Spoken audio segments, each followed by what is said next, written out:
Hey, hello, and welcome to Abj Vlogs. Thank you for always supporting us. Thank you for supporting my channel. I can't thank you all enough. You guys have shown me so much love. And in today's video, I'm going to give you a special shout out to George Entry. Yes, you have been so much phenomenal. And all those, Godfrey, like so many of you. I would especially compile all the names and then come to you in your DMs. And like, you guys have been so much supportive. And so today I'm here, and there is this beautiful thing that is going to go on at the International Education School.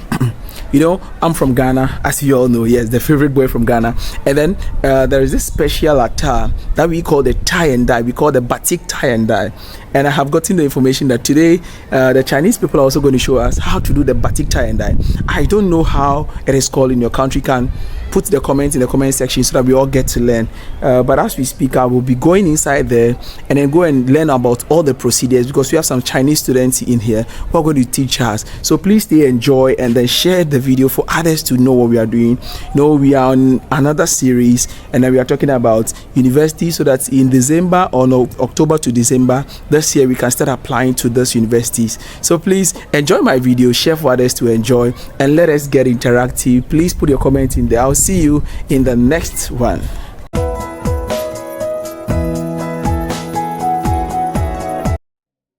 So we were here, they showed us PPT to tell us what it is at all about Chinese tie and dye. And it was made very simple for us to learn.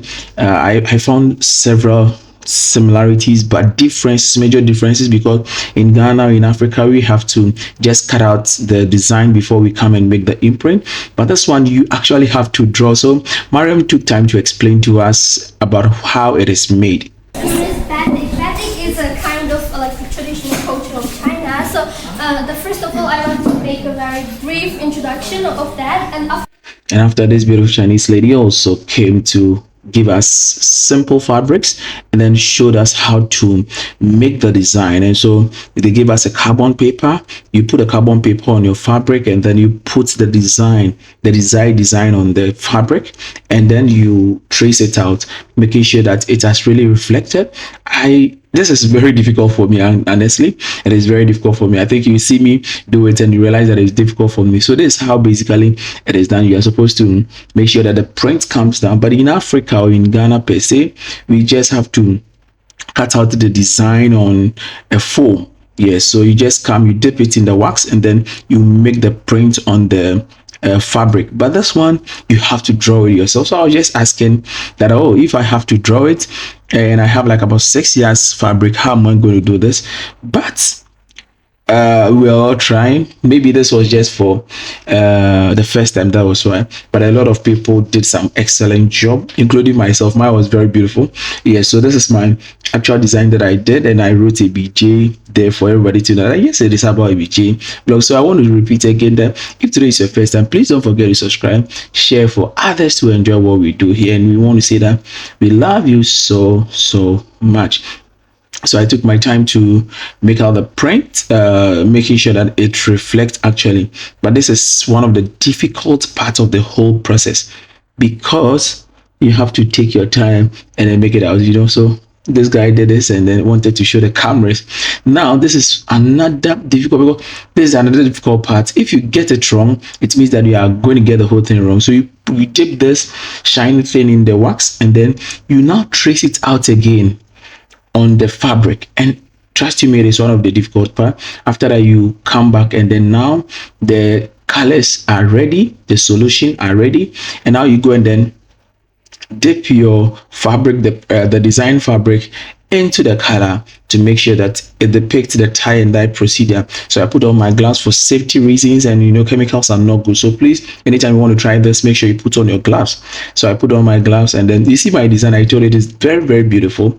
So I had to wax it, and after waxing it, I came to put it in the color here for like 5 minutes, and the lady was showing me how I have to do it, like how, but it was not so hot, just a little warm.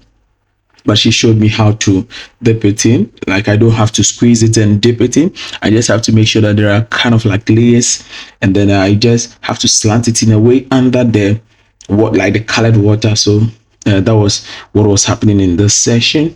And after you do it this way, all that you're supposed to do is that just wait for 5 minutes, at most 7 minutes. The color, it's quite deceptive, but I think it is the same when I checked for most African countries, or like, yeah, Ghana per se, because you put your, the color looks like green, but it has a very funny smell.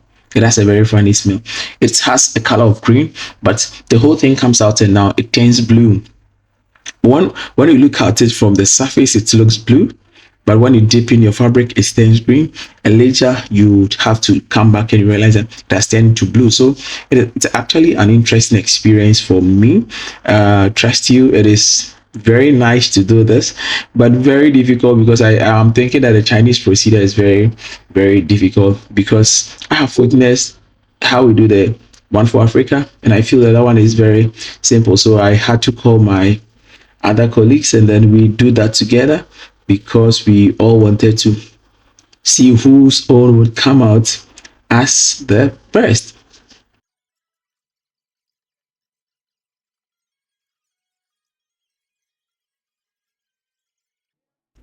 So now, after dipping it into the color, you now get to this procedure of boiling. Yeah, so you have to boil this. You boil your fabric, the wax fabric that you have put into the color. You have to boil it for a very long time. Not long time per se. It's also like 7 minutes. I understand, because the fabrics are very small.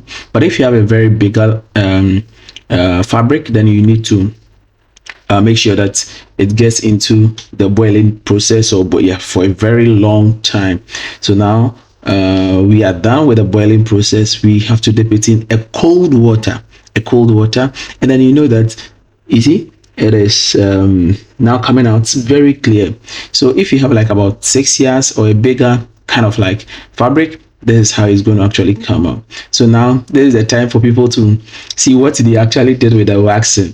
And now some of the designs comes out, and then you wish that you want to do it again. So mine has been taken out, and I don't know, but I want to brag about my own. I think I did a very good job. Yeah, so now they come out to dry them. These are the final product of what we all have tried. Basically, we just tried this, to know the procedure. And you know, I told you that when people are done, they see that they didn't do well, so they want to do it again. So this is where I'll be ending with you. This is an interesting one, learning how to make tie and dye in China. And I think the process is difficult, but it is simple. So please don't forget to share, don't forget to subscribe for others to know what we do as Abj Vlogs. I love you, and I'll see you in the next one. Bye bye, Zaijian.